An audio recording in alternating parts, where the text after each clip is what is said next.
आप लोग सवाल सुनिए फिर जवाब दीजिए। जो जी सबसे पहले अपने रोल के बारे में जो आपने किया है उसके बारे में थोड़ा आपका एक्सपीरियंस। ट्रेलर कैसा लगा आपको? ट्रेलर तो बहुत बढ़िया लगा, मजा आ गया।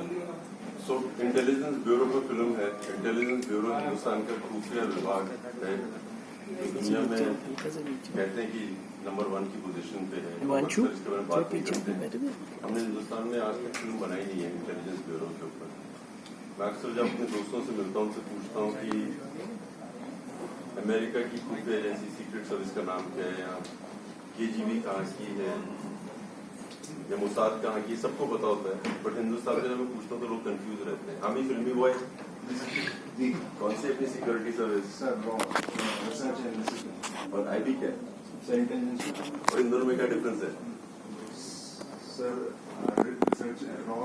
पता सबको है बट थोड़ी कंफ्यूजन रहती है। आप क्या बोलते हैं? इंटरनल और इंटरनल। वेरी गुड, चलो अपने जर्नलिस्ट तो हैं। सो कंफ्यूजन तो रहती है लोगों में। सो आई थिंक फॉर क्लैरिटी एक फिल्म बनना जरूरी थी। 50 साल पहले इंसिडेंट हुआ था, आज इसकी बात हुई नहीं थी, परमिशन नहीं थी। सो फाइनली जब हमें परमिशन मिली तो why not intelligence bureau film बनाई। थैंक यू सर, क्या कुछ स्पेशल प्रिपरेशन आपने किया? आपने क्या किया सुबह उठ के? ये बताओ पहले। सर, हम तो तैयार हो आपसे मिलने के लिए। मैं फिल्म पहली बार कर रहा हूँ, जो ट्रू लाइफ इंसिडेंट पे बेस्ड है। सो आई थिंक रिसर्च बहुत जरूरी थी। आज तक मैंने कमांडो जंगली सीरीज की है, हकीकत में नहीं थी। सो इतने पहलू हमने देखे। हमने जो ऑपोजिशन है, दूसरा भाग है इस फिल्म का, जो दूसरी कंट्री है उनका पॉइंट ऑफ व्यू भी लिया और फिर उसका पूरी कहानी जोड़ के फिल्म बनाई। So the 71 war, the 70 का काम होता है, बहुत टफ होता है। इनपुट निकालना कैसे कैसे अलग अलग शक्लों में जाकर कहीं से भी निकालते हैं, तो उस तरीके से आपको कोई ट्रेनिंग लेनी पड़ी? हर काम मुश्किल होता है, पहले तो मैं ये बता दूं आपको।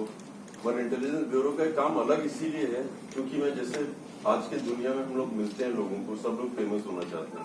हर आदमी को एक तस्वीर चाहिए, अपने बारे में बात करवाना चाहते हैं। मेरी जो खुफिया विभाग होता है ये अलग है, अजूबे हैं ये लोग। क्योंकि ये लोग कभी वो चाहते भी नहीं कि लोग उनके बारे में बात करें, उनकी जिक्र करें। वो देश के लिए कई चीजें कर देते हैं, लोगों के लिए कई चीजें कर देते हैं, उनके परिवार वालों तक कोई नहीं पता होता। इनफैक्ट मैं भी किसी से बात कर रहा था कि खुफिया विभाग इतना एडवांस होता है कि जब हम लोग कई बार रोड पे होते हैं, गाड़ियों में होते हैं, तो कई लोग कई चीजें मांगने आते हैं। हो सकता है कि खुफिया विभाग का एक आदमी उसमें हो भी सकता है क्योंकि उनके सब कुछ होता है, गाड़ी के अंदर देख सकते हैं क्या हो रहा है क्या नहीं हो रहा है। सो इस तरह के लोग होते हैं।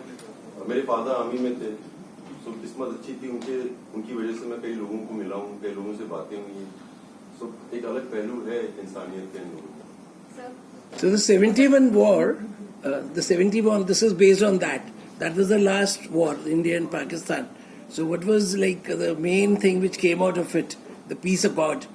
One of the most important things which we don't talk about, like you just said that in the 1971 war, India fought Pakistan, but it's not mentioned really that China was quite involved in it and they were supporting Pakistan. Hindustan पे दो देश attack कर रहे थे और east Pakistan और waste Pakistan. हमने 13 दिन में डिफीट किया है दूसरे देश को। आज के अगर आपको आज के एग्जाम्पल से बताऊं तो अभी रशिया लड़ाई कर रहा है, एक इतना विशाल देश है, फाइटिंग अ स्मॉलर कंट्री। 1 साल के करीब हो गए, जंग खत्म नहीं हुई है। पर हम लोगों ने ईस्ट और वेस्ट पाकिस्तान एक कंट्री को 2 हिस्सों में डिवाइड कर दिया था in just a matter of 13 days. उसका श्रेय कई लोगों को जाता है, उनमें से इंटेलिजेंस ब्यूरो टॉप पे है। Thank Sir, you. what challenges did you face as an actor as compared to as a producer? सो ये मेरी पहली फिल्म है जहाँ पे मैं प्रोड्यूसर हूँ एंड मुझे लगता है कि इतनी मुश्किलें हुई नहीं। और मैंने ये भी देखा है कि लोग अक्सर आप कुछ करने जाते हैं तो लोग बोलते हैं कि there will be a lot of challenges and all, but अगर आप घुस जाए ना तो चैलेंजेस दिखते नहीं। So not so much, I think कई चीजें आसान हो गई थी। जब मैं एज एन एक्टर फिल्में करता था मुझे अक्सर लगता था कि मुझे लगता है प्रोड्यूसर ये भी कर सकता है, ये भी कर सकता है, बहुत छोटी छोटी चीजें। उदाहरण के लिए जब मैं एज एन एक्टर शूटिंग में होता था तो जब हम शूट पे जाते हैं तो जब खाने का टाइम होता है सो डायरेक्टर होता है, एक्टर होता है, एक लीडिंग लेडी होती है, कैमरामैन होता है, इनका टेबल होता है, फिर बाकी टेक्नीशियंस का अलग होता है, बाकी उनका अलग होता है। मुझे लगता था हम लोग शूटिंग में तो साथ में काम करते हैं, खाना अलग क्यों खाते हैं। सो हमने अपने प्रोडक्शन में एक तब्दीली ये लाई कि देयर वाज नो हायरार्की, कोई भी किसी के साथ भी बैठ सकता था। इस तरह के छोटे छोटे चेंजेस किए जो बहुत बड़े, मुझे लगा कि उसमें शूटिंग में मजे भी आने लगे। जितने लोग काम पे आते थे, एक और एग्जाम्पल है, जब हम लोग घर से निकलते हैं, जैसे मैं कहीं जाता हूँ तो मेरी मदर भी पूछते हैं कि क्या खाया है, क्या मिला खाने के लिए। तो मुझे लगता था हम शूट पे जाते हैं तो हर आदमी के घर में ये सवाल पूछा जाता होगा। So we need to have the best food.